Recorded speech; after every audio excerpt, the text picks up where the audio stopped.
Hello everyone and welcome to today's video. Today I'm focusing on a 2026 House race that could potentially be competitive, may also not be competitive, we'll have to wait and see, but has the potential to possibly be competitive. And that is Michigan's 4th district, which is currently represented by Republican Bill Huizenga. This district, which he has held since 2011, is currently listed on the 2026 consensus rankings on 270towin.com as likely Republican.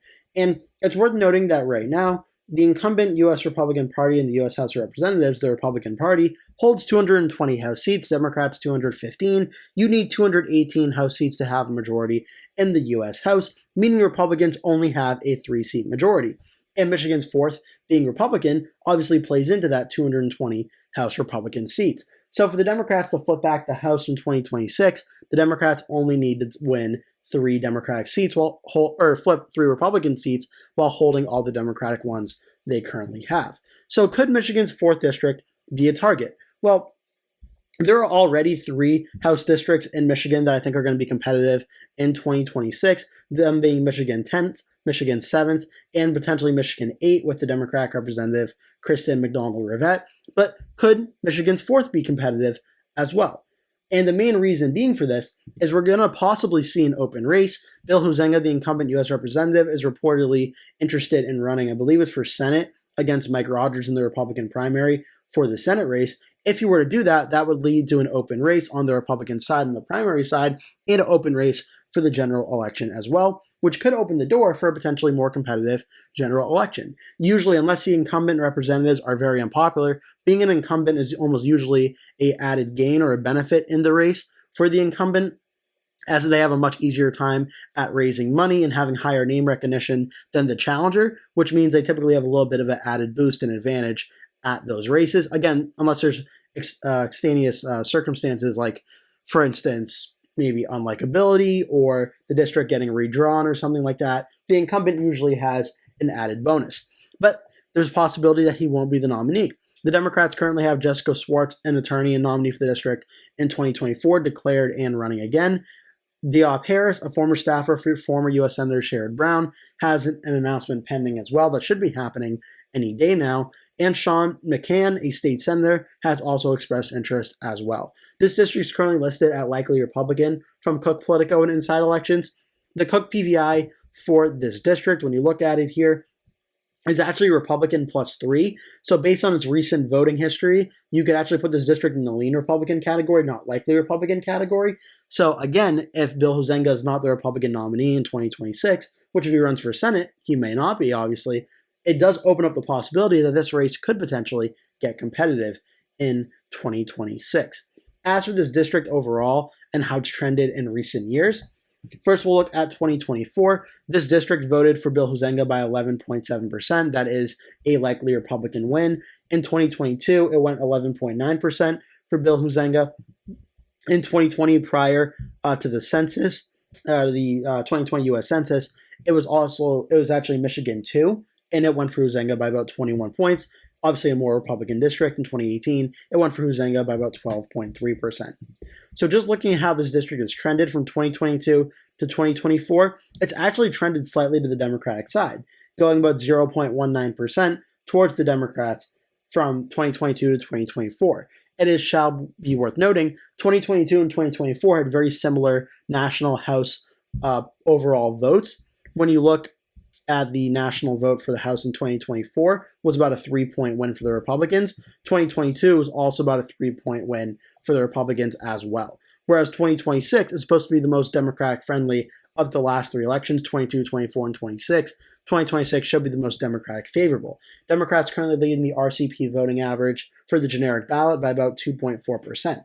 So the Democrats right now are on track to have a very similar popular vote number as 2022 and 2024, but on the flip side for the Democrats this time around, which should give them an added boost, and in all likelihood would point to the Democrats holding a very narrow majority in the U.S. House of Representatives.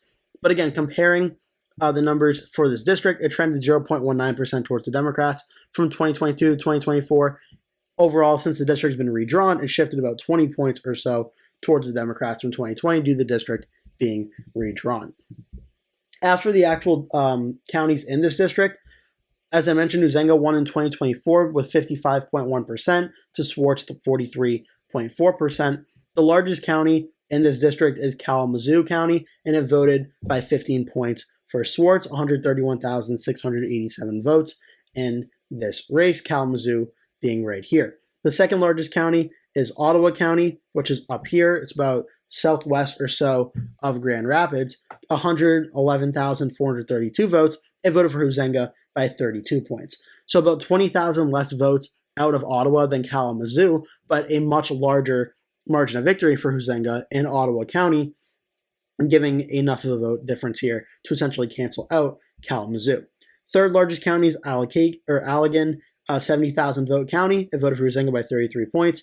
Calhoun, about a 9-point victory for Huizenga, 40,950 votes. Van Buren, a 20-point win for Huizenga, 40,287 votes. And Berrien, a 2-point win for Swartz of about 30,659. So every county in this district actually has a pretty good number of voters in it. About 30,000 votes from the smallest county for 2024 is a very good number and a strong number in a strong population district. A lot of people live in this district, about 425,000 votes in 2024 in this area. Looking back at what it was in 2022, a similar election in terms of overall vote, about another 12-point victory or so, pretty much in line with what 2024 was. We didn't see too much of a difference here, except for one of the counties where Berrien actually voted for Huizenga by 1.5%. Kalamazoo was about a 15-point win for Alfonso, the Democrat, in 2022, about a 15-point win. Again, not really too much different. The only difference here is the vote totals. 106,000 votes in 2022 in a midterm election. Again, there has been 4 years of population growth, but due to voter turnout levels in midterms compared to presidential elections, more likely to see the numbers similar to 2022 than 2024 for 2026.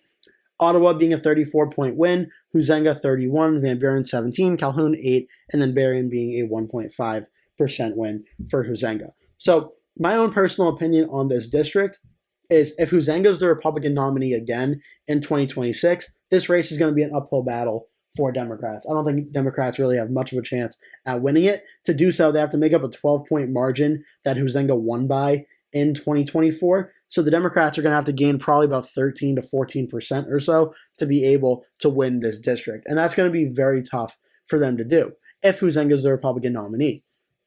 If Huizenga is not the Republican nominee and it's an open district, well, then it's going to be a Republican plus 3 district up in a Democratic-friendly midterm. Things get a lot more enticing for the Democrats. In this race, we could see get a lot more close. I'm not saying that if Huizenga is not the Republican nominee, that the Republican candidate won't be able to win this district.